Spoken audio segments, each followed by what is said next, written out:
Let's come to the next point. One of the lengthiest constitution. अब lengthiest का मतलब दो है बच्चों, एक तो कंटेंट भी बहुत है और बनाते समय टाइम भी बहुत लगा। कितना टाइम लगा?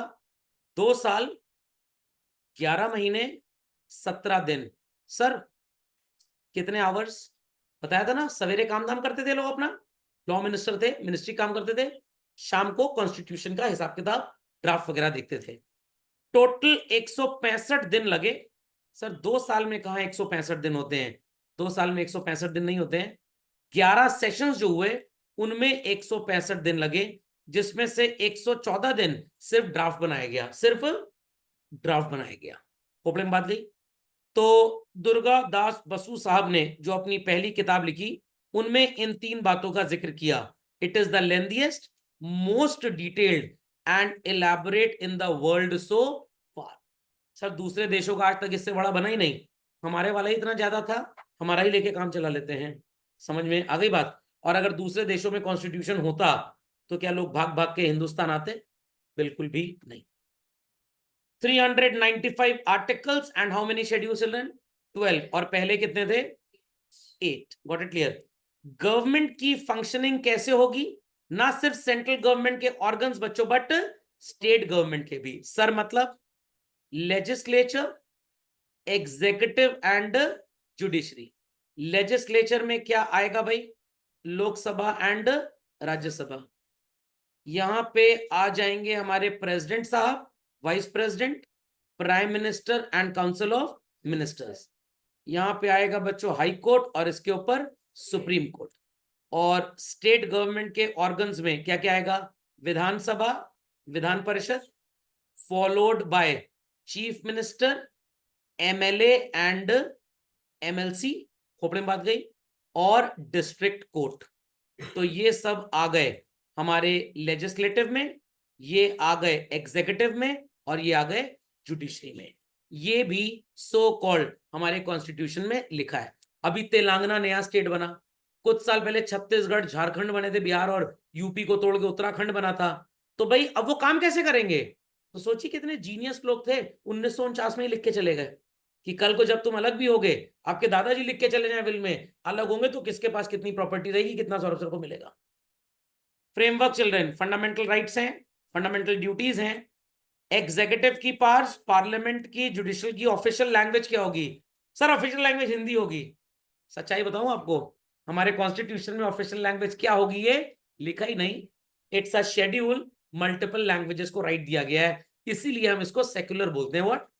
सेक्युलर। अगर आपने इंग्लिश या हिंदी बोल दिया या उर्दू बोल दिया, अरबिक बोल दिया, तो आप सेक्युलर नहीं है। तो अगर लैंग्वेज का कंपल्जन कर दिया तो पहले भैया वहां से सेक्युलर हटाओ। दिन भर कटिया मारते हो और बोलते हो मोहल्ले की इज्जतदार आदमी है। देन सिटीजनशिप कैसे मिलेगी, इसका जिक्र भी हम करेंगे बच्चों आगे चल के। कहां पे आगे चल के सर करेंगे जिक्र? चलिए बात उठी है तो बता दूं, आप सोच रहे होंगे सर कैसे मिलती है बताइए। या तो आप पैदा हुए, या तो आपके पेरेंट्स पैदा हुए, बट आपके पेरेंट्स इलीगल माइग्रेंट्स नहीं होने चाहिए। कुछ लोग बच्चा पैदा करने के लिए हिंदुस्तान चले जाते हैं, उनको सिटीजनशिप नहीं मिलेगी, किसी को नहीं मिलेगी। समझ लिखा ना? Whose parents are not illegal migrants, उनको वहां मिल जाती है। हमारे हम लोग जीनियस है ना। लाइक मेरी वाइफ के जो ब्रदर हैं, ठीक है, उनकी बेटी और उनके दामाद, जब बेटी होने वाली थी या बेटा होने वाला था, जो भी, पहले तो इंडिया पता लगता, they shifted to US, first second month ही था, ठीक है। तो उनकी बच्ची वहां पैदा हुई, तो उनकी बच्ची के पास अमेरिकन सिटीजनशिप है, क्योंकि उनकी बेटी अमेरिकन सिटीजन बन गई, तो उनके पास बाय डिफॉल्ट अमेरिकन सिटीजनशिप आ गई। बट ग्रीन कार्ड नहीं है, ग्रीन कार्ड का दूसरा प्रोविजन है, बाय रजिस्ट्रेशन।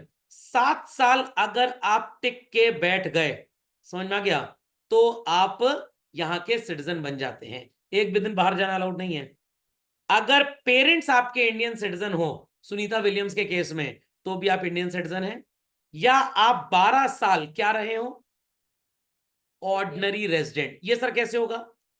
आपको 182 दिन फिजिकली इंडिया में स्टे करना पड़ेगा।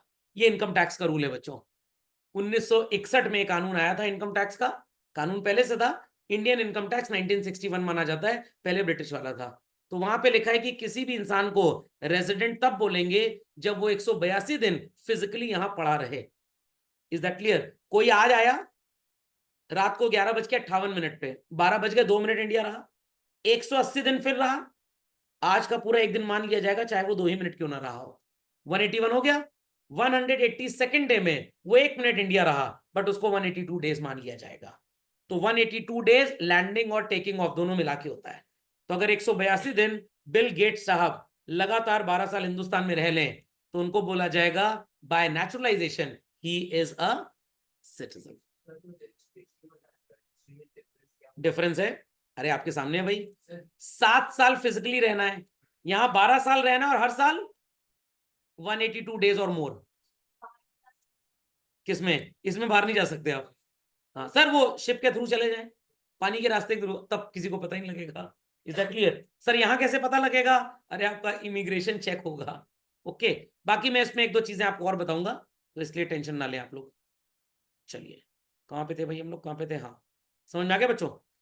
डिटेल्ड प्रोविजन भैया, schedule caste, schedule tribe, backward class, religious and linguistic minority. ये क्या है सर? हिंदू, मुस्लिम, सिख, ईसाई आपस में है बैंड बजाने वाले भाई भाई। तो ये क्लासिफिकेशन हमारे कॉन्स्टिट्यूशन दिया है। What is linguistic minority? Sikh सुना होगा आपने, ये रिलीजियस माइनॉरिटी है। पंजाबी ये लिंग्विस्टिक माइनॉरिटी है। मतलब सर क्या होता है? भाषा। व्हाट? भाषा।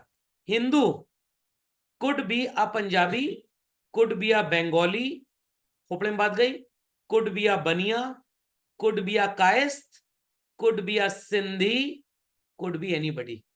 सिंध इंडस वैली के पास जो लोग रहते थे सिंध बोलते थे ना, तो इसीलिए सिंधु इंदु हिंदू बन गया। ओके, तो सिंध प्रांत से, स्टेट से आने वाले लोग सिंधी हो गए। जो पंजाब में रहते हैं, चाहे नाम के आगे जैन लिखते हो, अग्रवाल लिखते हो, केसरवानी लिखते हो, गुप्ता लिखते हो, बोलते पंजाबी बड़ी फर्राटेदार हैं। पाकिस्तान के काफी मुस्लिम भी फर्राटेदार पंजाबी बोलते हैं। They are linguistic minorities.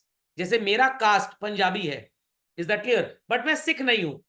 Logic समझ में आ गया? मेरे ऊपर वो सिखिज्म के जो 5 के वाले रूल्स है, केश, कड़ा एंड ऑल दैट, किरपान, वो अप्लाई नहीं होगा ना। मैं सिखिज्म की माइनॉरिटी इंडिया में क्लेम कर पाऊंगा। खोपड़े में बात गई। मेरे को बहुत अच्छी उर्दू बोलनी आ जाए, अरबिक दनादन आती है, अरब के लोग उतनी नहीं बोल पाएंगे। I am a linguistic minority, I am not a religious minority. मैंने इस्लाम नहीं कबूला। लॉजिक समझ में आ गया? तो हिंदुओं में ढेर सारे पंजाबी, बंगाली, बनिया, कायस्थ, कायस्थ वो श्रीवास्तव लाला, ठीक है, एंड सिंधी, और पता नहीं कितने होते हैं। फिर उसके अंदर भी गोत्र हैं, कौशल गोत्र है, ये गोत्र है, वो गोत्र है, मैकडोनल्ड गोत्र है, बर्गर किंग गोत्र है, पता नहीं क्या क्या है, भगवान जाने, खोपड़ी खराब हो जाती है। तो भाषा के हिसाब से भी यहाँ पे रिजर्वेशन है। तो दे आर लिंग्विस्टिक माइनॉरिटीज। ये सारी बातें, ये जो creamy layer, non creamy layer बोलते हैं ना हम लोग, ये सब बच्चों लिंग्विस्टिक के अंदर आता है। ओके, तो मैं भी पंजाबी, आप भी पंजाबी, बट मैं कौन सा पंजाबी हूं? मैं पंजाब में रहता हूं, ठीक है। आप तमिलनाडु में रहते हैं, तो हो सकता है तमिलनाडु की स्टेट गवर्नमेंट ऐसे लोगों को कोई भी रिजर्वेशन ना दे, बट वहां पे पंजाबी बोलो तो तुम हमारे भाई, कुछ और बोलो तो हमारे दुश्मन। इसलिए सब किया गया है। और ये सब क्यों किया गया? देखिए, है तो गलत, ये सब गलत है, इज दैट क्लियर? बट इसलिए किया गया ताकि स्टेट्स और कंट्रीज के अलग अलग हिस्सों में आपस में दंगे फसाद ना हो। आप महाराष्ट्र जाइए, वहां पे मराठी लोग बड़ा चिढ़ते हैं नॉर्थ इंडियन से, क्योंकि नॉर्थ इंडियन बड़े मेहनती टाइप के होते हैं, वो उनका काम धंधा सब लिए जा रहे हैं। तो इतने वो लोग बदमाश होते हैं, वो आपसे हिंदी भाषा में बात ही नहीं करेंगे। आप उधर केरला चले जाइए, बेंगलुरु चले जाइए, वो गोल गोल जलेबी वाली भाषा है, और आपसे वो बात ही नहीं करेंगे। They want to promote their intercultural so called caste only. तो इसीलिए बी आर अम्बेडकर साहब ने लिखा, भैया मरो ना आपस में। समझ में आ गया? तुम लोग चाहते हो तुम्हारे जैसी बोली रखने वाले लोग एक हो जाएं, तो ठीक है, अपना एक कर लो। खोपड़े में बात गई कि नहीं गई? पक्का? आप दिल्ली यूनिवर्सिटी में जब एडमिशन लेने जाएंगे, 20% सीट दिल्ली के लोगों के लिए रिजर्व है। उन सीट्स पे सिर्फ दिल्ली के बच्चों का एडमिशन होगा और किसी का नहीं होगा।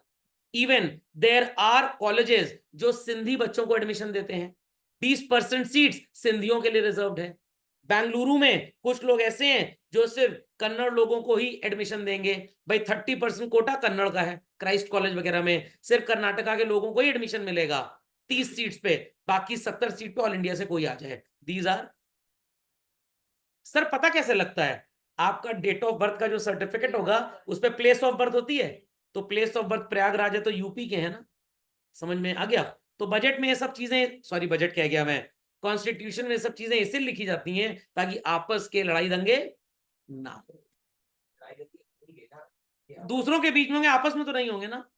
या जिन लोगों को लगेगा भाई हमारी वजह डर हो, चलो हम भी इसी को भूल लें। एक छोटा सा एग्जांपल देता हूं।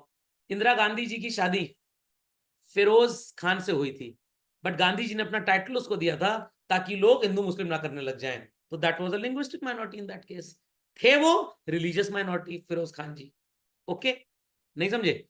आप एकदम साफ बात बताइए, आप किसी ऑफिस में गए, ठीक है, आपके नाम के आगे त्रिपाठी लिखा है, सामने ऑफिसर भी त्रिपाठी है, हम अमेरिका में तो पैदा नहीं हुए, कहीं ना कहीं जाहिल इंडियनिज्म तो रहेगा, 1% तो मन में आएगा ये त्रिपाठी मेरा काम जरूर कर देगा। Is that clear. चाहे रियलिटी में ऐसा कुछ ना हो। हमारे इलाहाबाद में एक बादल चटर्जी जी थे, बड़े दबंग कमिश्नर, म्यूनिसिपल कमिश्नर थे, एनक्रोचमेंट को लेकर इतना स्ट्रिक्ट रहते थे, अपने ससुराल तक को तोड़वा दिया इन्होंने, क्योंकि जिस जमाने में ससुराल में घर बना वो 2 फीट आगे निकल आया, नया कानून बना रोड वाइडनिंग का, उसको भी तोड़वा दिए। तो इतना लॉयल टूवर्ड्स जॉब कोई होता नहीं है। समझ में आया, समझ में आ गया। किसी ऑफिस में जाइए, यू आर अ पंजाबी, सामने वाले के नाम के आगे चावला, मल्होत्रा या कुछ पंजाबी कास्ट लगी है, you start speaking in Punjabi, सामने रखेगा प्लीज स्पीक इन इंग्लिश, मेरे को डोमिनेट मत करिए, इट्स अ लिंग्विस्टिक माइनॉरिटी। तो ये है हिंदुस्तान में जाहिलपन। आप क्या कर सकते हैं आप इसके बारे में। DPSP shall not be enforceable in any court, but nevertheless are fundamental in the governance of the country, and it shall be the duty of the state to apply these principles in making laws. तो fundamental rights को आप supreme court और high court के through अपने ऊपर लागू करवा सकते हैं। जैसे आपकी उम्र है 13 साल, आपके स्कूल को आपको फ्री में पढ़ाना चाहिए as per right to education act, but आपका स्कूल आपको फ्री में नहीं पढ़ाता। वो कहता है कि आप गरीब हो तो हम पढ़ाएंगे, आपने कहा हम सर्टिफिकेट ले आएंगे, वो कह रहे हैं फर्जी, आपने कोर्ट केस कर दिया, हाई कोर्ट में सुप्रीम कोर्ट में, फर्जी तो था बट पहचान नहीं पाए क्योंकि आप एक झोपड़ी में रह रहे हैं, इनकम का कोई एविडेंस ही नहीं है उनके पास। समझ में आ गया। But in that case many a times, अगर डीपीएसपी की बात करें children, high court supreme court में इसको एनफोर्स तो नहीं कर सकते, बट अगर किसी कानून में इसकी जरूरत है और वहां पे फॉलो नहीं किया गया, तब डेफिनेटली आप कोर्ट का दरवाजा खटखटा सकते हैं। समझ गए इस बात को सब लोग।